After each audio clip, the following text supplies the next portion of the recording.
a little more sophisticated would be Scott Joplin's take on ragtime. Take Joplin seriously. He meant it. He did lots of stuff that nobody else had thought of.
Do you hear how rich that is?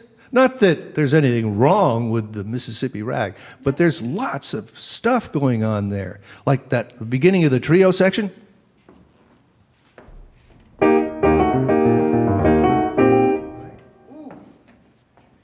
It almost sounds bluesy. So he was well ahead of the curve. He was also probably amongst the great ragtimers. He was the elder statesman. He was born in 1868, and that made him 32 years old in 1900 when Joe Lamb was, when was he born, Patricia? 87. 87. So he was 13 in 1900. 87, what is it? Yeah, 13. And when he met Scott Joplin, he couldn't have been much more than 25 or so, or 28. So Joplin had age going for him. He was very much in the camp of wanting to make sure that his African-American compatriots got education. And this was a key thing in Scott Joplin's life. By the time the first decade of the 20th century had come about, by the middle of it, in fact, about 1905 to 1910, ragtime had taken on a life of its own. It was absolutely, totally popular from coast to coast. And Joplin's Maple Leaf Rag was being played in households. He lived off the royalties to that one tune for most of the rest of his life. And in fact, the contract he signed with John Stark, who was a white man, was probably one of the very first contracts between a white man and a black man that bore lots of fruit. In Joplin's lifetime, Maple Leaf Rag sold 500,000 copies. That's 500,000 copies of sheet music, meaning there were 500,000 people out there trying to play it. How exciting is that?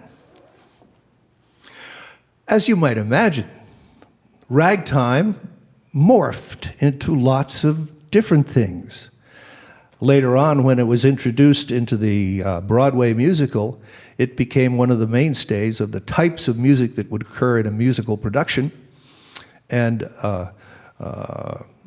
was one of the progenitors, is the right word? I guess so, yeah, one of the progenitors of the Broadway musical. It also spurred a kind of a dance craze. We had dancing to ragtime tunes. We had stuff like the grizzly bear, the turkey trot, and ultimately there was the foxtrot. Now, the foxtrot had a slightly different rhythm. Most of the ragtime that was written before about 1910 was played with straight 16th notes, just the way it appeared on the page. I'll show you what I mean.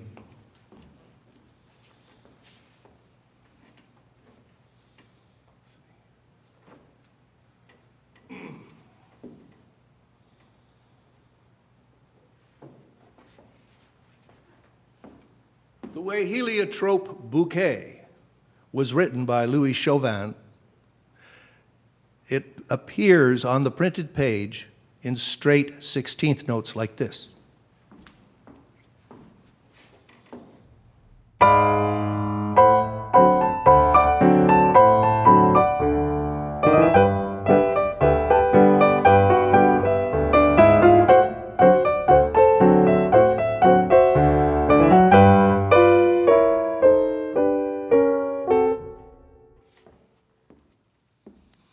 If you wanted to swing it or give it a foxtrot rhythm, it would sound like this.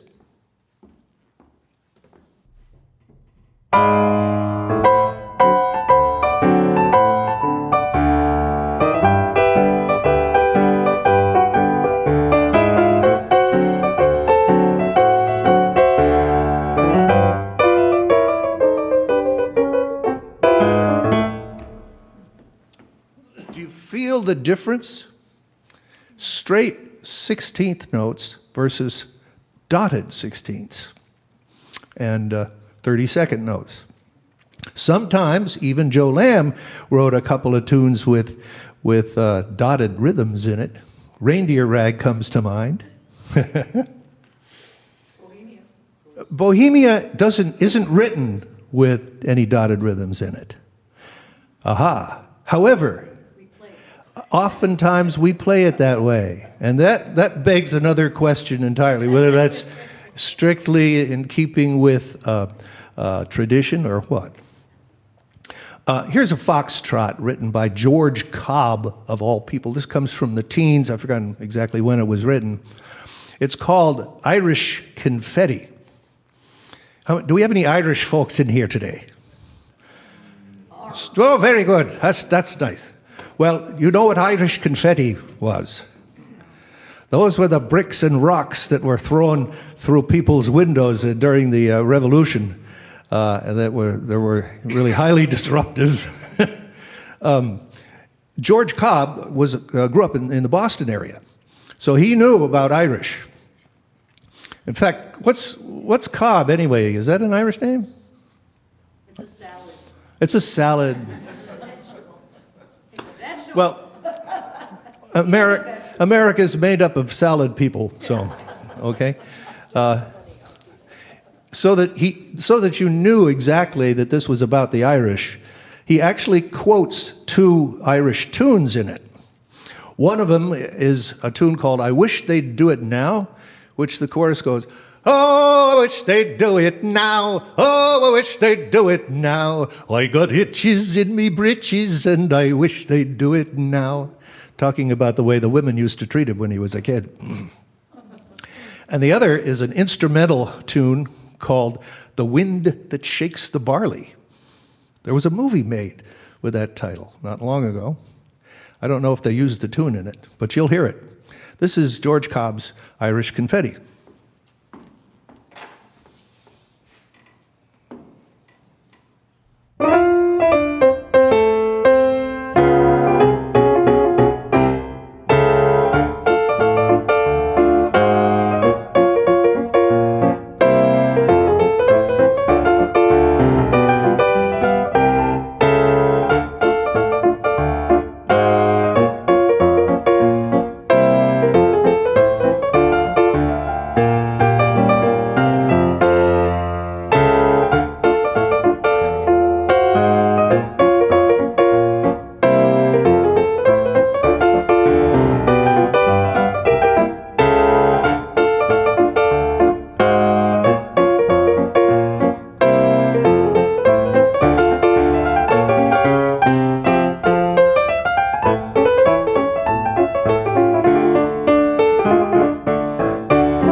Close enough.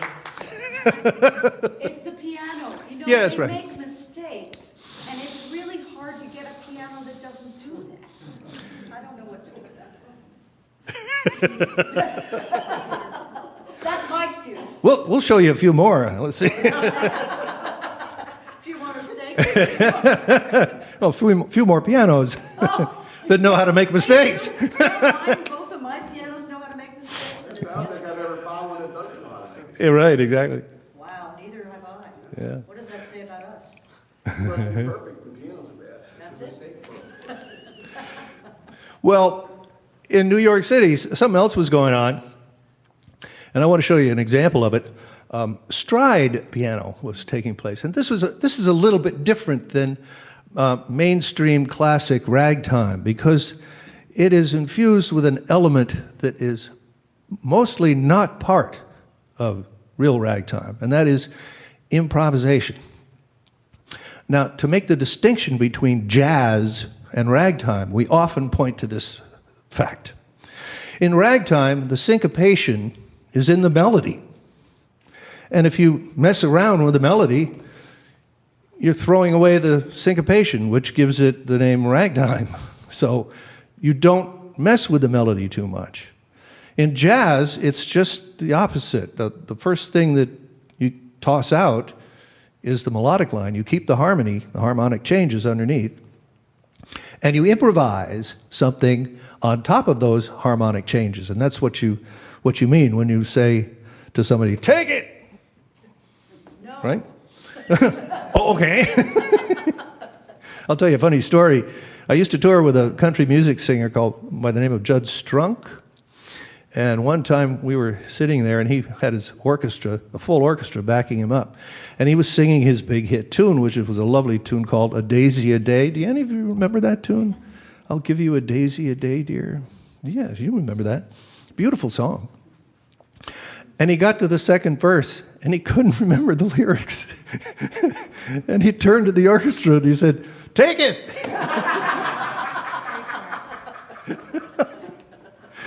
Honestly. And, they took it.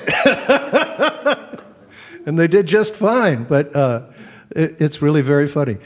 Jazz is what we say improvisatory. And ragtime is compositional. That is, it's composed all the way through. And the reason that it works that way as a good definition, as a distinction between the two, is because of the melodic line. In stride, and you'll hear this, they're slightly different each time it comes around. This is a thing called the mule walk by James B. Johnson. We'll see if the piano knows this one. I can't guarantee it. Neither can I. Remember, I'm a teacher now. I know.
Thank you, thank you. Did you hear that's in that swing rhythm, too?